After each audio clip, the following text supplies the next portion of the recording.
สวัสดียินดีต้อนรับทุกคนเข้าสู่ช่องของเฮาเนาะมื่อนี้แอดเองกับมีเรื่องที่จะมาเล่าให้ทุกคนฟัง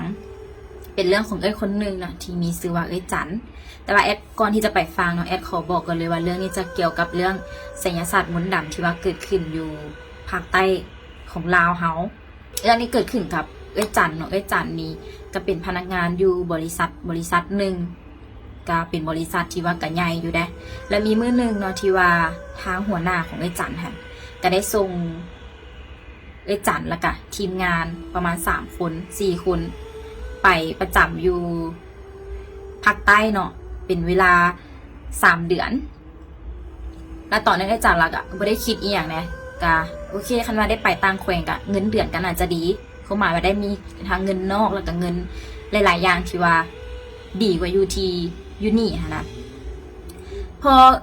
จันตกลงที่ว่าจะไปเนาะกะมีการได้เป็นลมกับพ่อกับแม่กับกับอ้ายกับครอบครัวแหละว่าตนเองหันจะได้ไปประจำการอยู่ต่างแขวงอยู่ภาคใต้เด้อเป็นเวลาเกือบ3 เดือนล่ะทุกคนกันตอนนั้นทุกคนก็นั่งกินข้าวธรรมดาแล้วก็มีอ้ายเขยของจันหันเป็นคนไทยใต้เนาะก็เลยบอกจันว่าขั้นตู่ได้งานที่มันจะต้องได้ไปประจำการอยู่ต่างแขวงเนาะก็ต้องมีเครื่องมีอย่างติดตัวในเด้อพื้นฐานกันนึงมามีมีดเอาไว้หัวบนนอนเด้อเป็นไปได้กะคันว่ามีพระมีอย่างที่ว่าช่วยคุ้มครองกะเอาไปนำในเด้อเพราะว่าเฮากับบ่ฮู้ว่าจะถือเครื่องอยู่บ่เพราะว่าคันว่าได้เข้าไปใส่ไก่ไปป่าหรือว่าไปเดินป่าหรือว่าไปไก่จากหมู่บ้านไก่ย่านเขาร้องเครื่องแล้วจะถึกตนแล้วตอนนี้จันเรากะไปเพราะว่าส่วนตัวจันเองเรากะเคยได้ยินอยู่เรื่องนี้แต่ว่ากับบุได้แบบเสื่อกับบุได้เสื่อแบบ100%แต่ว่ากับโบคัดที่ว่าจะเอาเครื่องติดตัวไปน้ำพอฮอดมือเนาะฮอดมือที่ว่าจันจะต้องเดินทางไอ้เคยของจันกะได้เอาผ้าปิดตานะให้จันเพื่อที่จะติดตัวไปน้ำจันกะน้อมหับกันเลยเอาไว้ติดตัวไปแล้วตอนที่จันขี่รถไปเนาะก็พักพรรับตานี่แหละแล้วจันก็ฝันเห็นผู้เฒ่าเนาะบอกจันว่าคันว่าสินอนให้นอน2 คนเด้ออย่านอนคนเดียวถ้านอนคนเดียวนี่มีผีสิมากินไส้เลยอันนี้เป็นความฝันที่ว่าจันเพิ่นฝันเนาะแต่ว่าตอนนั้นเพิ่นก็บ่ได้คิดว่ามันสิเป็นเรื่องแท้นะมันเป็นเรื่องแท้หรือโบไปคิดได้ว่าเป็นลางบอกเหตุบุดีแล้วก็จันตื่นขึ้นมากะเอาผ้าปิดตาของไอ้เขยที่เอาให้จันหันขึ้นมานบแล้วก็ขอคล้ายๆคือลักษณะแบบจมให้แล้วว่าขอให้สิ่งศักดิ์สิทธิ์ปกปักรักษาคุ้มครองลูกในเด้อลูกเดินทางไกลลูกกับบุได้แบบคิด5เองพอไปฮอดเนาะพอไปฮอดกะพากันเก็บเครื่องอย่างเรียบร้อยนี่แหละแล้วก็มีพากันแบบไปเจอทีมงานอยู่ใต้เนาะเจอทีมงานเจอพนักงานคนที่ว่าจะเฮ็ดเวียกร่วมน้ำกันหันก็กินข้าวกินอย่างเฮฮาปาร์ตี้ไปทั่วไปก็คือที่ว่าเวลาเขาจะไปเฮ็ดเวียกอยู่บนอื่นเนาะก็จะแบบว่ามีการแบบต้อนรับหรือว่าเขาเสียนเฮ็ดเวียกจบโครงการหรืออีหยังก็แล้วแต่เขาสิกลับมาก็มีการเลี้ยงส่งจังซี่หั่นนะแล้วจันเพิ่นก็ได้ร่วมงานอีหยังหั่นแหละไปแล้วก็เดือนทำอิฐเนาะที่ว่าเพิ่นไปเฮ็ดหั่นน่ะแต่ทุกอย่างกับปกติดีบ่มีอีหยังที่ว่าผิดแปลกหรือว่า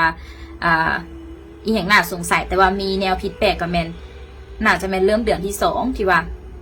จันจะต้องได้ลงพื้นที่ที่ว่าอยู่ไกลจากบนที่ว่าจันหันจะต้องประจำการเนาะก็ลงไปกดสอบอีหยังปกตินี่แหละแต่ว่ามีมื้อนึงที่ว่าจันหันได้ไปลงไปกดสอบมันก็สัมผัสไปเห็นบอลหนึ่งที่ว่าจะมีของเซ็นไหวละทุกอย่างของเซ็นไหวก็บ่ได้มีอย่างหลักก็คือของเซ็นไหวทั่วไปปกติแต่ว่าด้วยความที่ว่าจันเราบ่ทันได้ระวังเนาะเราก็ได้ย่างไปแล้วก็ได้ไปเหยียบเอาอันเขาว่าอย่างเกาะตัวคือเป็นถ้วยใบตองที่ว่าเอาไว้บูชาหันเหยียบแล้วจันก็ตกใจเนาะเพราะว่าเราก็บ่ได้ตั้งใจที่ว่าจะเหยียบจันก็เลยนั่งลงเนาะนั่งลงตกพื้น3 บาทแล้วก็นบขอขมาว่าลูกบ่ได้ตั้งใจลูกบ่เห็นไอ้สิหานะก็แล้วก็จมไปตามภาษาของเราหั่นแล้วก็ทุกอย่างพอหลังจากเรากวดเวียนอย่างแล้วเรียบร้อยเนาะก็กลับมาห้อง คืนนั้นกลับมาห้องเลยไอ้จันหันฝันว่ามีผู้ชายเนาะใส่ผ้าสบงลายดำแดงค่ะนะตูท้องแบบสวดตูหันดำและยางเข้ามาในห้องเนาะจับ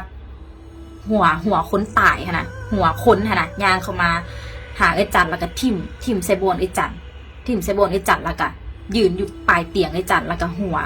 ออกมาแล้วก็บอกว่ามึงจะต้องบ่ตายดีหรอชิเนาะแล้วไอ้จันเราย่านให้แล้วก็สะดุ้งตื่นพอมือตัวมาไอ้จันก็เลยแบบไปใส่บาตรหยาดน้ำแล้วก็ขอขมาว่าตัวเองยอมรับผิดที่ว่าไปเหยียบกระทุงหัน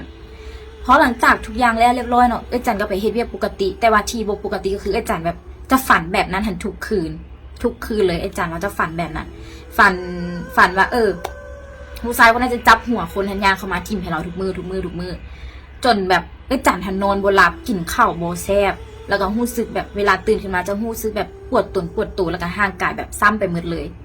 แล้วไอ้จันก็ได้ไปเล่าเรื่องนี้ให้หมู่ของไอ้จันฟังแล้วหมู่ไอ้จันก็บอกว่าแนะนำไปหาครูบาเนาะครูบาไปหาครูบาก็ไปสูดรดน้ำปกติพอไปสูดรดน้ำปกติอีอย่างแล้วเรียบร้อยก็เวลาผ่านไปแล้วจนฮ้อนมื้อที่ว่าไอ้จันหันกลับพอดีมื้อไอ้จันกลับเนาะก็มื้อนั้นไอ้จันหันไข้ขึ้นแต่ว่าตู่หันบ่ได้รู้สึกเหนื่อยเลยแต่ว่ารู้สึกว่าตู่หันฮ้อนไข้ขึ้นแต่ว่าตู่หันธรรมดาปกติฮ้อนแบบหนาวสั่นค่ะไอ้จันก็ตอนนั้นไอ้จันก็บ่ได้คิดอย่างกับว่าคือสิแบบตัวเองเฮ็ดเวียงหนักหลายก็เลยบ่สบายพอขึ้นมาฮอดบ้านเนาะมาฮอดเวียงได้ประมาณ2 ทิศกะพ่อแม่ก็สังเกตความผิดปกติของไอ้จันให้แหละพ่อแม่ก็เลยถามเหตุการณ์เป็นมาจังไหนไอ้จันก็ได้เล่าให้ฟังแล้วก็ไอ้เคยก็ไปเล่าให้ไอ้เคยฟังแล้วไอ้เคยของไอ้จันก็บอกว่ามึงถึกเครื่องแน่นอนว่าสิเนาะทุกคนก็ตกใจไอ้จันว่าสิถึกเครื่องได้จังไหนตัวเองก็บ่ได้แบบไปกินอีหยังที่ว่ากับคนแปลกเอาให้สิหะนะบ่ได้กินอีหยังกับคนแปลกหน้าแล้วก็บ่ได้ล้มอีหยังกับคนแปลกหน้าส่วนหลายก็ล้มนำแต่คนที่เฮ็ดเวียกนำกันอยู่ในทีมแล้วก็คนที่ฮู้จักพอว่าฟังจังซั่นเนาะ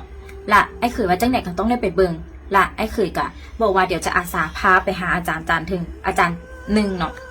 คือทุกคนฮู้ดีอะไรว่าอาจารย์แต่ละคนจะมีวิชาที่ว่าต่างกันออกไปมีวิธีแก้ต่างกันออกไปละก็พากันจัดแจงอย่างเรียบร้อยแล้วจัดเวลาแล้วก็หาเวลาที่ว่าจะลงไปใต้อีกเทื่อนึงพอทุกคนโอเคแล้วเนาะก็พากันลงไปมีไอ้เขยมีแม่ของเอ้ยจันแล้วก็เอ้ยจัน3 คนเนาะพากันไปพอลงไปหาอาจารย์ท่านนั่นเนาะพอแต่ว่ายางเข้ากำลังสิยางเข้าไปนะอาจารย์ท่านนั้นก็บอกว่าหยุดยืนอยู่หันก่อนสินะและอาจารย์ท่านนั้นเพิ่นก็บอกให้สหายบ่แม่นสหายเป็นลูกศิษย์ของเพิ่นหันเอาน้ำมนต์ให้เอ้ยจันหันกินก่อนแล้วก็อาบก่อนพอแต่เอ้ยจันแล้วกินน้ำมนต์นั้นแล้วเนาะเอ้ยจันหันอยู่กับแบบรู้สึกปวดท้องแล้วก็ห้ากออกมาแล้วตอนที่ว่าห้ากออกมานะห้ากออกมามีเตน้ำเหลืองๆแล้วก็มีแบบเป็นสิ้นดิบนะทั้งที่ตอนนั้นไอ้จันเราก็บอกว่าเราหันบ่ได้กินสิ้นดิบเลยแต่ว่าออกมามีแต่สิ้นดิบแบบสดๆคือเขากินซอยจุนี่นะพอหลังจากนั้นแล้วเนาะกะเพิ่นก็มานั่งเบิ่งให้เพิ่นก็หัวเพิ่นก็ว่าอีหล่าคันว่าอีหล่าบ่แก้ตัวนี้นะอีหล่าสิตายตัวไหนก็บ่ฮู้ได้เพิ่นว่าจังซี่ละเพิ่นก็บอกว่าวิธีแก้หันเป็นจังไดเนาะแต่ว่าสิ่งที่แบบวิธีแก้ที่เพิ่นบอกก็โคตรเป็นตาขี้เดียดเลยก็คือเพิ่นบอกว่าของตัวนี้นะไม่เป็นของเปื้อนที่ว่าลูกหันไปถึกเครื่องที่ว่ากระเจ้าแบบมือใหม่เฮียนลิ่นเครื่องแต่เลือดไปถึกเครื่องเพิ่นแล้วสิ่งที่ต้องแก้ก็คือมีแต่เลือดเท่านั้นเลือดก็คือว่าเป็นเลือดแบบหมูหมากาไก่หรือว่าเป็นเลือดเอียงเลยเป็นเลือดประจำเดือนของตัวเองหันอันนี้อาจารย์เพิ่นบอกนะนี่เนาะอาจารย์เพิ่นก็ตอนนั้นเพิ่นก็ตกใจแล้วเพิ่นก็ตกใจเพิ่นก็ว่าอู้เลือดประจำเดือนพี่สิไปกล้ากินเพราะมันเป็นเลือดเปื้อนจังซี่นะแต่ว่าทุกคนก็ต้องจำเป็นแต่ว่าตอนนั้นหอบเดือนของเอ้ยจันกันยังบ่ทันมาก็ต้องท่าอีก2 ทิศจึงมาแล้วก็พอบ่มีวิธีอื่นแล้วค่ะนะตอนที่ว่าท่าที่ว่าจะท่าแก้ขั้นตอนคือกินเลือดหันแมนทั้ง3 คนค่ะนะไอ้เขยแม่ไอ้จันแล้วก็ไอ้จันหันก็ได้ไปหาอาจารย์ท่านอื่นแล้วและอาจารย์ท่านอื่นก็บอกว่าบ่ฮับแก้เพราะว่าเครื่องเปื้อนเครื่องมันแห้งคันแก้ไปเนาะมันก็สิมีผลต่อวิชาของอาจารย์นั่นสินะเพิ่นก็เลยบ่ฮับแก้แล้วก็เลยจำเป็นที่จะต้องท่าอาจารย์ท่านนี้พอฮอดมื้อที่ว่าประจำเดือนออกก็เวลาเป็นประจำเดือนเนาะก็บ่แม่นว่ามื้อทำอิฐจะได้เลยได้คือความหมายว่าจะต้อง ถ้ามือที่มันออกลายเป็นตอนค่ะนะแล้วจึงแบบเอาถ้วยค่ะนะเอาถ้วยไปโตงเอาสินะอันนี้ก็อาจารย์เพิ่นเล่าให้ฟังอีกเรื่องนึงแล้วเพิ่นก็บอกว่าเป็นแบบบ่เคยเฮ็ดอีหยังที่ว่าแปลกขนาดนี้จักเทื่อแล้วอาจารย์ก็จำเป็นที่จะต้องเฮ็ดเพื่อที่จะเซฟตัวเองแล้วอาจารย์ก็มื้อนั้นในห้องน้ำอาจารย์ก็ยืนเอาถ้วยให้มาโตงเลือดของตัวเองให้มันออกเป็นตอนฮะได้ลายเท่าใดก็แฮงดีอย่างผู้หญิงจะฮู้ดีว่าเลือดบางคนก็จะออกลายบางคนก็จะออกน้อยแต่อาจารย์ก็อายุสัมพันธ์แล้วก็ออกก็บ่ได้หลายขนาดนั้นพอหลังจากเราได้เลือดมาแล้วเนาะก็มาหาอาจารย์เพิ่นก็เฮ็ดพิธีอีหยังให้เฮ็ดพิธีให้แล้วก็ฮอดตอนที่กินเนาะอาจารย์เพิ่นก็เล่าว่าเป็นความรู้สึกที่แบบโคตรจะแบบทำใจยากเลยที่ว่าจะกินเลือดของตัวเองคือทุกคนฮู้ดีอะไรว่าผู้หญิงจะฮู้ดีว่าเลือดประจำเดือนมันเปื้อนซ้ำใดแต่ว่าพอหลังจากอาจารย์กินจำเป็นต้องกินให้หมดที่ว่าเท่าที่ตัวเองออกมาต้องกินให้หมดทันเลยเพราะครูบาเป็นครูบาอาจารย์เป็นเฮ็ดแล้วเนาะเพิ่นก็ให้อาจารย์ท่านกินอาจารย์ก็กินพอกินแล้วก็ประมาณกลางคืนไปประมาณ1 โมง 2 โมงนี่แหละอาจารย์ก็หากออกมามีเลือดมีสิ้นดิบมีผมมีบุมีตะปูมีผมมีสิ้นดิบมีผมมีเลือดแล้วก็ออกมามีหนอนสินะอันนี้อาจารย์เล่าให้ฟังแล้วก็มีหนอนเป็นอีหยังที่แบบคิดภาพซื่อๆกันยังแบบคนหนาวลุกแล้วพอพิธีอีหยังแล้วเรียบร้อยเนาะอาจารย์ก็ได้กลับมาบ้านกลับมาแล้วก็ได้ไปสูดรดน้ำไปเข้าวัดแล้วก็ไปนั่งสมาธิแล้วก็ใส่บาตรหยาดน้ำเนาะแล้วก็อาการทุกอย่างของอาจารย์ก็กลับมาเป็นปกติแต่ว่าก่อนที่จะเศร้าเนาะก็อาจารย์ก็ฝันเห็นผู้หญิงใส่ชุดสีขาวก็มาบอกว่าให้ลูกหันมันเข้าวัดนั่งสมาธิเป็นเวลา7 ศีลเพื่อที่จะให้อาการของลูกทันดีขึ้นถ้ามีเรากับบทเสือแต่ว่าหลังจากนั้นอาจารย์เราก็เสือความฝันที่ว่าอาจารย์เราฝันเห็นอยู่ตลอดเนาะแล้วก็ความฝันที่ว่าผู้ชายคนนั้นมาจับหัวมาแล้วมาทิ่มใส่อาจารย์นะแล้วกับบุฝันอีกเลยตั้งแต่ไปแก้มากับบุฝันอีกเลยแล้วอาจารย์ยังบอกอยู่ว่าแต่ละคนนะอาจารย์เพิ่นจะมีวิธีแก้บุคือกันเนาะบางคนก็ต้องได้กินใส่ดิบบางคนก็ต้องได้กินเลือดแมวดำบางคนก็ต้องได้กินไอ้อย่างที่ว่ามันเป็นดิบนะเป็นวิธีแก้ของเพิ่นแต่ว่าได้ผลอีหลีแต่ว่าอาจารย์เพิ่นก็ไม่ได้บอกเนาะว่าเป็นอาจารย์หรือว่าครูบาหรือว่าเป็นอาจารย์อยู่ใส่นะเพิ่นก็มีแต่เล่าให้ฟังว่าถ้าว่าเพิ่นเก่งแต่ว่าก็เข้าไปกุฏิเพิ่นกับอีหยังสิกับเป็นอีหยังที่มันแปลกอีหลีแต่ว่าเศร้าตั้งแต่นั้นมาเนาะเวลาจันสิไปใส่เนาะจันกับพยายามที่ว่าเซฟตัวเองที่สุดก็หมายว่าเบิ่งตัวเองให้ดีที่สุดเลยเนาะเรื่องกระจบเพียงเท่านี้เนาะทุกคนเดี๋ยวแอดจะพยายามหาเรื่องม้วนๆมาเล่าให้ทุกคนฟังทุกคนอย่าลืมติดตามช่องของเฮาไว้ได้ทางแฟนเพจแล้วก็ YouTube แล้วก็ TikTok โอเคแล้วเจอกันเรื่องใหม่